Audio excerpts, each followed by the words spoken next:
পূর্বতন সরকারের আমলেও অর্থ দপ্তরের সর্বোচ্চ পদে ছিলেন, বর্তমান সরকারের আমলেও অর্থ দপ্তরের সর্বোচ্চ পদে আছেন। বর্তমান সরকারেরও মেয়াদ কিন্তু 2 মাস অতিক্রম করে গেছে।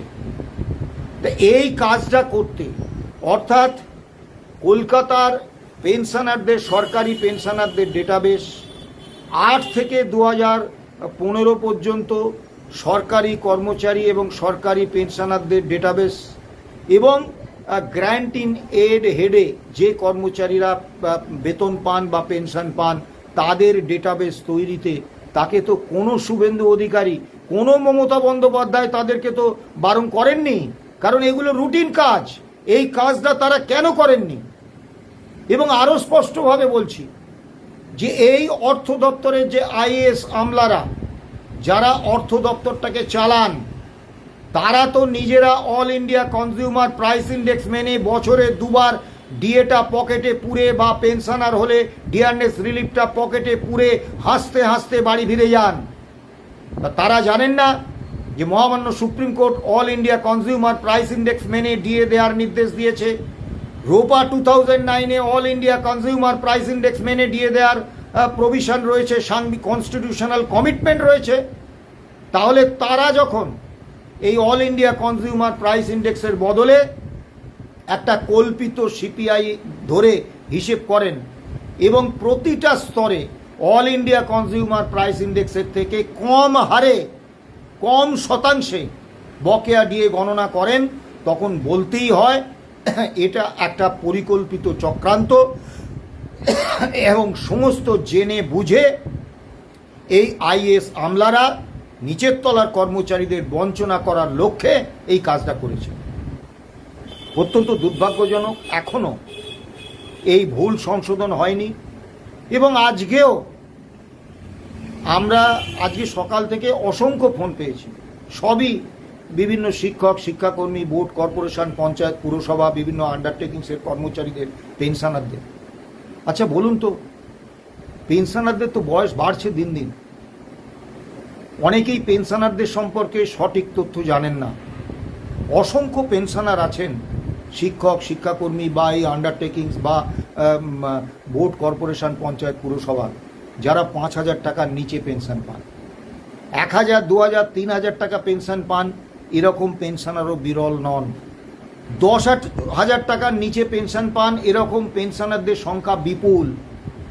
আজকের এই উচ্চ দ্রব্যমূল্যের বাজারে তারা দুবেলা ডাল ভাতের সংস্থান করতে পারবেন এই অর্থে।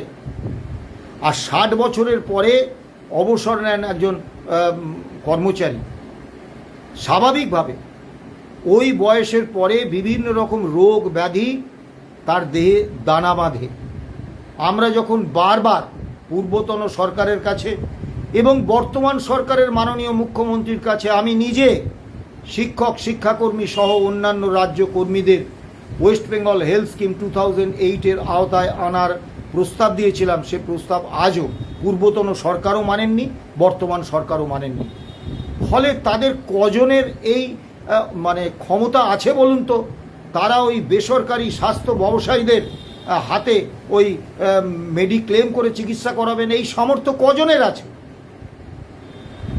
এবং তাদের মধ্যে অনেক পেনশনার নিত্যদিন প্রয়াত হচ্ছেন। আমাদের সঙ্গে মামলা করেছিলেন যে আমাদের সংগঠনের ট্রেজারার ইন্দ্রনীল মিত্র, তিনি প্রয়াত হয়েছেন অর্থ দপ্তরের সেই কর্মী স্বপন দে, যার জন্য আমরা বিকাশ রঞ্জন ভট্টাচার্য, ফিরদৌস শামীম, গোপা বিশ্বাসদের এই মামলায় যুক্ত করতে পেরেছিলাম। পরবর্তীকালে আলী রহিম এবং শেখর কুমারকে সুপ্রিম কোর্টে এই মামলায় যুক্ত করতে পেরেছিলাম। সেই স্বপন দেও প্রয়াত হয়েছে। প্রতিদিন আমাদের ছেড়ে কিছু কর্মরত, বেশিরভাগটাই অবসরপ্রাপ্ত কর্মচারী আমাদের ছেড়ে চলে যাচ্ছেন। আর কতকাল অপেক্ষা করবে? আর অপেক্ষা করতে বলাটা কিন্তু নিষ্ঠুর রসিকতা হয়ে যাচ্ছে। আমরা অত্যন্ত সুনির্দিষ্টভাবে বলছি, 5ই ফেব্রুয়ারি মহামান্য সুপ্রিম কোর্টের রায় ছিল যে 15ই মের মধ্যে এপ্রিল 2008 থেকে ডিসেম্বর 2019 পর্যন্ত বকেয়া ডিএ এবং ডিয়ারনেস রিলিফের সমস্তটা পরিশোধ করতে হবে, বকেয়া দিয়ে দিতে হবে। সেই অর্ডার আগের সরকারও মানেননি, এই সরকারও মানছেন না। এখনো অপেক্ষা করার কথা বলাটা অত্যন্ত নিষ্ঠুর রসিকতা হবে এবং অত্যন্ত নির্মমতা হবে। আমি মহামান্য সরকারের কাছে আবেদন করব, মাননীয় মুখ্যমন্ত্রী, আপনি তো বলেছিলেন ওদিনের বৈঠকে সরকার কর্মী বান্ধব সরকার, সরকার কর্মচারীদের সঙ্গে লড়াইয়ে যাবে না, আদালতে সরকার কোটি কোটি টাকা খরচ করে উকিল নিয়োগ করে কর্মীদের বিরুদ্ধে মামলা করবে না। তা আপনার এই উদাত্ত যে আহ্বান, উদাত্ত যে মানসিকতা এবং কর্মীদের প্রতি এই যে কর্মী বান্ধব দৃষ্টিভঙ্গি, আপনার সরকারের ভূমিকায় আমরা তো সেটার ঘাটতি দেখছি। আমাদের মুখ বন্ধ করার জন্য একটা অর্ডার বার করেছেন 19/5-তে। সেদিনের বৈঠকে আমি সুনির্দিষ্টভাবে বলেছিলাম এই অর্ডারটা প্রত্যাহার করুন, কারণ বাক স্বাধীনতা এটা প্রত্যেক মানুষের গণতান্ত্রিক অধিকার। শুধু তাই নয়, এই অর্ডারটা বার করেছেন মুখ্য সচিব। একটা কথা আছে, বাবু যত বলে পারিষদ দলে বলে তার শতগুণ। বাবু যদি বলে থাকেন যে একটা অর্ডার করো, কর্মচারীরা সরকারের সমালোচনা করে কিছু করতে পারবে না। তা পারিষদরা আরেক ধাপ এগিয়ে গেছেন, তারা সার্ভিস রুলের বাইরে গিয়ে, সার্ভিস রুলে বলা আছে যে উইথ প্রায়র ইন্টিমেশন তারা বিভিন্ন সংবাদপত্রে নিবন্ধ লিখতে পারবেন, সরকারের সমালোচনা করতে পারবেন, মিডিয়াতে সরকারের সমালোচনা করে বক্তব্য রাখতে পারবেন, কারণ তারা সরকারের থেকে প্রায়র ইন্টিমেশন দেবেন সরকারকে। কোথাও সার্ভিস রুলসে বলা নেই যে প্রায়র পারমিশন নিতে হবে, কিন্তু এই অর্ডারে প্রায়র পারমিশন নেওয়া হয়েছে। আবার সরকার ব্যক্তি ক্ষেত্রে ঢুকে পড়ছেন, কখনো অর্ডার বার করছেন যে ওই যোগ বাধ্যতামূলক, যোগাতে অংশগ্রহণ বাধ্যতামূলক, কখন অর্ডার করছেন স্মার্ট মিটার বাধ্যতামূলক সরকারি কর্মচারীদের ঘরে। অর্থাৎ ব্যক্তি ক্ষেত্রে সরকার ঢুকে পড়ছে। আবার যে বিরোধী দলনেতা Suvendu Adhikari all India consumer price index মেনে ডিএ পাওয়ার দাবিতে যে আন্দোলন, সেই আন্দোলনে অগ্রণী ভূমিকা নিয়েছিলেন, সেই শুভেন্দু অধিকারী সরকার যখন 20% ডিএর অর্ডার বার করলেন, তখন কিন্তু ওই 1 অক্টোবর থেকে ঘোষণা করলেন, প্রাপ্য হওয়ার দিন থেকে নয়।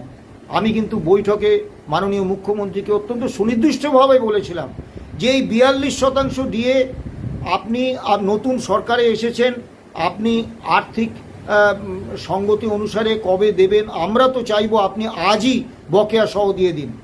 কিন্তু আপনার কাছে আমাদের সবথেকে সর্বোচ্চ অগ্রাধিকার দিয়ে একটা দাবি, যে বিগত 15 বছর ধরে আমরা মর্মে মর্মে উপলব্ধি করেছি যে ডিএ দেয়াটা যদি সরকারের বা মুখ্যমন্ত্রী অর্থমন্ত্রী সদিচ্ছা নির্ভর হয়, তাহলে কর্মচারীদের ক্ষেত্রে তা কতটা সর্বনাশা হতে পারে। তাই আপনার কাছে আমরা আবেদন করছি, দাবি করছি যে আপনি all India consumer price index মেনে বছরে 2 বার ডিএ দেওয়ার জন্য, ঠিক যেটা পূর্বতন বামফ্রন্ট সরকারের অর্থমন্ত্রী ডক্টর অসীম দাশগুপ্ত রোপা 2009-এ রেখে গিয়েছিলেন, সেই স্ট্যান্ডিং অর্ডারটা করুন। না, স্ট্যান্ডিং অর্ডার হয়নি, এবং 20% ডিএও কিন্তু হয়েছে 1 অক্টোবর থেকে, অর্থাৎ প্রাপ্য হওয়ার দিন থেকে নয়। তার মানে all India consumer price index মেনে ডিএ দেওয়ার যে অধিকার, সেই অধিকারের স্বীকৃতি কিন্তু বর্তমান সরকারও দিচ্ছেন না। মাননীয় মুখ্যমন্ত্রী এবং অর্থমন্ত্রীর কাছে আবেদন রাখব, দীর্ঘ সময় আমরা অপেক্ষা করেছি, আর অপেক্ষা করতে বলবেন না। গ্র্যান্ট ইন এইড হেডে যারা বেতন পান তারা চূড়ান্ত হতাশ। স্বাভাবিকভাবে আপনি নিজেকে একজন গ্র্যান্ট ইন এডে বেতন বা পেনশন পাবো কর্মচারীর জায়গায় বসিয়ে ভাবুন, 2রা এপ্রিল জেলার ব্যাঙ্কগুলি থেকে যে সমস্ত সরকারি পেনশনাররা পেনশন পান, তাদের অ্যাকাউন্টে 16 থেকে 19 একটা টাকা ঢুকেছে, ভুল হিসেবে হলেও ঢুকেছে। তার পরবর্তীকালে এই সরকার আসার পরে কিছু পেনশনারের, জেলার ক্ষেত্রে কিছু পেনশনারের, তাদের ক্ষেত্রে একটা টাকা ঢুকেছে, সেটা 8 থেকে 19 বলে। হ্যাঁ, তার হিসেব নিয়ে আমাদের বক্তব্য আছে, সেটা ভিন্ন প্রশ্ন, কিন্তু তারা কিছু অর্থ পেয়েছেন। কেএমসি এলাকার পেনশনারদের মধ্যে একটা অর্ডার হয়েছে, যদিও সেই অর্ডারে কোনো সময়সীমা বলা নেই, তবুও আমরা আশা করছি হয়তো এই জুলাই মাসের মধ্যে তাদের ব্যাংক অ্যাকাউন্টে টাকা ঢুকে যাবে, কিন্তু সেটাও অ্যাকচুয়াল নয়, এস্টিমেটেড। এটাতেও আমাদের আপত্তি আছে। তবু তাদের অ্যাকাউন্টে একটা টাকা ঢুকবে। কিন্তু আপনি ভাবুন তো, আপনি নিজেকে গ্র্যান্টিন এডে বেতন বা পেনশন প্রাপক একজন কর্মচারী হিসেবে, ওয়ার্ক চার্জ একজন কর্মচারী হিসেবে, সরকারি চুক্তিভিত্তিক একজন কর্মচারী হিসেবে, কিংবা ডেলিগেটেড একজন কর্মচারী, হোমগার্ড, সিভিল ডিফেন্স, এনভিএফ এর কর্মচারী হিসেবে নিজেকে বসিয়ে দেখুন যে আপনি 1 পয়সা পাননি, আপনার মনের অবস্থাটা কি হবে।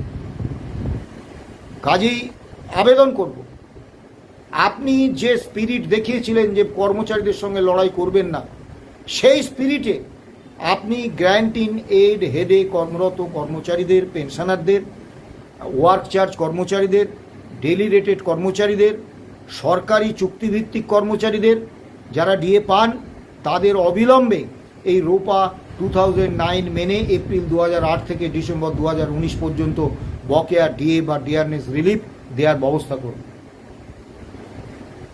আগামী 22 তারিখ মামলা, আমরা 22 তারিখ পর্যন্ত সরকারের ভূমিকা 21 তারিখ পর্যন্ত দেখার সুযোগ পাব। তারপর সরকার যেরকম ভূমিকা নেবেন আমরা সেইভাবে সুপ্রিম কোর্টে আমাদের অবস্থান জানাব। সব শেষে একটা অত্যন্ত অপ্রিয় কথা আমাকে বলতেই হচ্ছে। আমার বা আমাদের সংগঠনের সাধারণ সম্পাদক মলয় মুখোপাধ্যায় কোনো ভিডিও পোস্ট করলে, কোনো সাক্ষাৎকার দিলে তার কমেন্ট অধ্যায়ে 12 জন শিক্ষক পরিচয় দেওয়া মানুষ তারা কমেন্ট করছেন।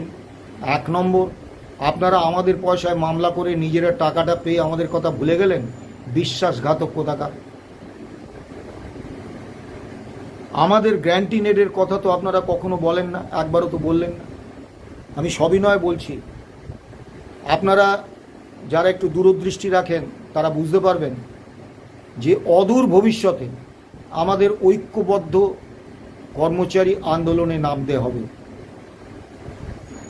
এবং গ্র্যান্টিন এডে যারা বেতন বা পেনশন পান সেই কর্মচারী এবং পেনশনারদের মধ্যে আমাদের সংগঠন confederation of state government employees এবং আমার এবং মলয়বাবুর গ্রহণযোগ্যতা, সমর্থন ভিত্তি কতটা তারা এই 12 জন শিক্ষক পরিচয়ে পরিচিত ফেসবুক পণ্ডিত জানেন না।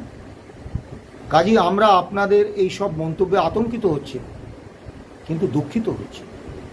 আপনারা কি জানেন, কখনো ভেবে দেখেছেন স্যাটে রাজ্য সরকারি কর্মচারীরা মামলা করেন? আমরা যখন স্যাটে মামলা করি আমরা সমস্ত রাজ্য সরকারি কর্মচারী সংগঠনের সঙ্গে দীর্ঘ আলোচনার প্রক্রিয়া চালিয়েছিলাম। একমাত্র ইউনিটি ফোরাম বলে একটি ছোট সংগঠন ছাড়া আর কেউ আসেন। আজকে স্পষ্টভাবে বলছি, একটি সংগঠন তো বলেছিলেন যে আদালত হচ্ছে রাষ্ট্রীয় শোষণের একটা যন্ত্র, আদালতের মাধ্যমে কর্মচারীদের কোনো মৌলিক সমস্যার সমাধান হয় এটা আমরা বিশ্বাস করি না, তাই আমরা মামলায় ঢুকব না। তারা কেউ আসেননি। সেই সময় 2016 সালে আমরা বহু শিক্ষক, শিক্ষাকর্মী সংগঠন, পঞ্চায়েতের কর্মী সংগঠনের কাছে আমরা আবেদন করেছিলাম আপনারাও পৃথকভাবে হাইকোর্টে এই ইস্যুতে মামলা করুন, কারণ স্যাটে মামলা কতদিন চলবে আমরা জানি না। আমাদের তো স্যাটে মামলা করতে হয়। হাইকোর্টে যদি আপনারা মামলা করেন তাহলে আমরা আমাদের মামলাটা স্যাটকে বলবো যে হাইকোর্টে তো একই ইস্যুতে মামলা হয়েছে, আমাদের মামলাটা ওখানে পাঠিয়ে দিন। অর্থাৎ স্যাটে আমাদের আর দীর্ঘদিন ঘুরতে হবে না। না, কোনো গ্র্যান্টিন এডভুক্ত কর্মচারী সংগঠন, শিক্ষক, শিক্ষাকর্মী সংগঠন কেউ করেননি। 2017 সালে যখন আমাদের মামলা হাইকোর্টে গেল তখনও কেউ এই মামলায় যুক্ত হননি। সোজা সাপটা বলছি, এই অপ্রিয় কথাটা আমি বলতে চাইছিলাম না। সেটা হচ্ছে প্রতিটি কর্মচারী সংগঠন, এই মামলার সঙ্গে যুক্ত 3টি সংগঠন বাদে প্রতিটি কর্মচারী সংগঠন তাদের দাবি সনদের কোথাও all India consumer price index মেনে রোপা 2009 বকেয়া ডিএ বা ডিআরনেস রিলিফ দিতে হবে এরকম কোনো বিষয় তাদের দাবি সনদে কখনো রাখেননি। শুধু তাই নয়, এই দাবিটা যে আদায়যোগ্য এটা তারা বিশ্বাস করতেন না এবং তারা এই মামলায় যুক্ত না হয়ে দূর থেকে এই মামলার পরিণতি দেখেছেন দুটো কারণে। 1 নম্বর হচ্ছে মমতা বন্দ্যোপাধ্যায়ের মতো একজন ফ্যাসিস্ট শাসকের নেতৃত্বাধীন রাজ্য সরকারের রোষে তারা পড়তে চাননি। 2 নম্বর, এই মামলায় কর্মচারীদের বিরুদ্ধে কোনো রায় হলে তার দায় তারা নিতে চাননি, দূর থেকে তারা দেখেছিলেন। এবং আজও এই মামলায় গ্র্যান্ট ইন এড ভুক্ত কোনো কর্মচারী সংগঠন যুক্ত নন। আমরা যদি মনে করতাম, স্যাটে যখন আমরা মামলা করেছিলাম, আমরা করতেই পারতাম যে শুধু রাজ্য সরকারি কর্মচারীদের জন্য আমরা দাবি করতে পারতাম, রাজ্য সরকারি কর্মচারী এবং রাজ্য সরকারি পেনশনার। আমরা কিন্তু করিনি। সেদিন এই পিটিশনের মুসাবিদে যিনি করেছিলেন প্রয়াত আইএনটিইউসির পশ্চিমবঙ্গ শাখার তৎকালীন সভাপতি রমেন পাণ্ডে এবং প্রখ্যাত আইনজীবী সর্দার আমজাদ আলী, তারা কিন্তু আপনাদের সকলের চিন্তা করে তারা মামলাটা পিটিশনটা করেছিলেন রোপা 5ম রাজ্য বেতন কমিশনে। যারা মেমোরেন্ডাম দিয়েছেন, যাদের সুপারিশ হয়েছে 5ম রাজ্য বেতন কমিশনে বেতন ক্রম পরিবর্তনের সংশোধনের, এবং যারা রোপা 2009 থেকে 9-এর আওতায় তাদের বেতন পেনশন সংশোধিত হয়েছে, তাদের প্রত্যেকের জন্য এই পিটিশন আমরা দাখিল করেছিলাম। সেদিন যদি আমরা শুধু রাজ্য সরকারি কর্মচারীদের জন্য এই দাবি করতাম, আজকে কিন্তু গ্র্যান্ট ইন এড কর্মচারীদের এই বকেয়া ডিএ পাওয়ার কোনো প্রশ্নই থাকতো না, কারণ আপনারা মামলার কোনো জায়গায় কোথাও নেই। এতে মালহোত্রা কমিটিতে যে সংগঠনগুলি ডাক পেয়েছিল তাদের মধ্যে কিন্তু গ্র্যান্ট ইন এডের কোনো প্রতিনিধি ছিলেন না। আমরা কিন্তু অত্যন্ত সুনির্দিষ্টভাবে সব থেকে বেশি সময়টা ব্যয় করেছি গ্র্যান্ট ইন এড ভুক্ত অ্যাডে যারা বেতন পেনশন পান তাদের বকেয়া ডিএ বা ডিয়ারনেস রিলিফ দেওয়ার বিষয়ে, এর বিষয়ে ডেলি রেটেড কর্মচারী, ওয়ার্ক চার্জ কর্মচারী এবং সরকারি চুক্তিভিত্তিক কর্মচারীদের জন্য। আবার মাননীয় মুখ্যমন্ত্রীর কাছে যখন বৈঠক হয় তখনও কিন্তু আমরাই প্রথম গ্র্যান্ট ইন এডের কথা বিস্তারিতভাবে দীর্ঘ সময় ধরে বলেছি। অনেকে মূর্খের মতো মন্তব্য করছেন। আপনারা সুপ্রিম কোর্টে আমাদের কথা বলেছেন, আপনারা মামলা কিছু জানেন, আদালত কিছু জানেন। আদালতে ইস্যু কি ছিল? All India consumer price index মেনে রোপা 2009-এ পূর্বতন বামফ্রন্ট সরকার যে কনস্টিটিউশনাল কমিটমেন্ট করে গেছেন সেই কনস্টিটিউশনাল কমিটমেন্টটা ফিল আপ করা। মামলায় কিন্তু ইস্যু হিসেবে এটা ছিল না কারা কারা এর দ্বারা উপকৃত হবেন, কারা নন। কিন্তু যখনই সুযোগ এসছে মালহোত্রা কমিটিতে, যখনই সুযোগ এসছে, প্রথম অরিজিনাল পিটিশন করার সময় 2016 সালে আমরা কিন্তু আপনাদের সকলের কথা তুলে ধরেছি। স্বার্থপরের মতো শুধু রাজ্য সরকারি কর্মচারীদের কথা বলিনি। কাজেই আপনাদের কাছে বিনীত আবেদন, আমি আবারও বলছি, যাদের দূরদৃষ্টি আছে তারা দেখতে পাবেন যে অদূর ভবিষ্যতে সমস্ত কর্মচারী সংগঠনকে ঐক্যবদ্ধভাবে লড়াইয়ে নামতে হবে। পরিস্থিতি কিন্তু খুব ভালো দিকে যাচ্ছে না। আপনারা যারা সরকারের উপর প্রবল আস্থা রাখছেন, রাখতেই পারেন, কিন্তু দীর্ঘ ট্রেড ইউনিয়ন অভিজ্ঞতা থেকে আমি যেটা বুঝতে পারছি যে আমাদের কিন্তু লড়াই করতে হবে। সেই লড়াইয়ে সরকারি কর্মচারী সংগঠনগুলোর পাশাপাশি গ্র্যান্ট ইন এডভুক্ত কর্মচারী সংগঠনগুলোকেও কাঁধে কাঁধ মিলিয়ে লড়াই করতে হবে। কাজেই এখন এমন কোনো মন্তব্য করবেন না, এমন কোনো কটূক্তি করবেন না যাতে একটা বিভেদ তৈরি হয়। আবারও বলছি, গ্র্যান্ট ইন এড কর্মচারীদের এই বকেয়া ডিএ বা ডিয়ারনেস রিলিফ পাওয়াটা আপনাদের অধিকার। কেউ আপনাকে রিলিফ দেবে বা কেউ দয়া করবে তা নয়। সরকারের সঙ্গে আমরা সার্বিক অসহযোগিতায় যাচ্ছি না একটাই কারণে, যে রায় দিয়েছেন সুপ্রিম কোর্ট রূপায়ণ করবেন সরকার। কাজেই সরকারের সঙ্গে সর্ববিষয়ে এই রায় রূপায়ণের ক্ষেত্রে বিরোধিতা করলে আদতে এই রায় কার্যকর করার বিষয়টাই পেছিয়ে যায়। তাই আমরা বিরোধিতা করছি না, সার্বিক বিরোধিতা করছি না।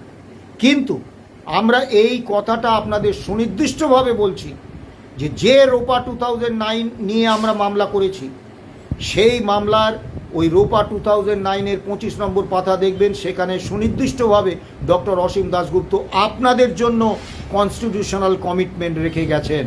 এটা আপনাদের অধিকার, এই অধিকার আপনারা পাবেন। সরকার যদি দেন ভালো, সরকার যদি না দেন মহামান্য সুপ্রিম কোর্ট থেকে আমরা এই অধিকার আপনাদের জন্য আদায় করে আনবো, আপনারা পাবেন। হতাশ হবেন না।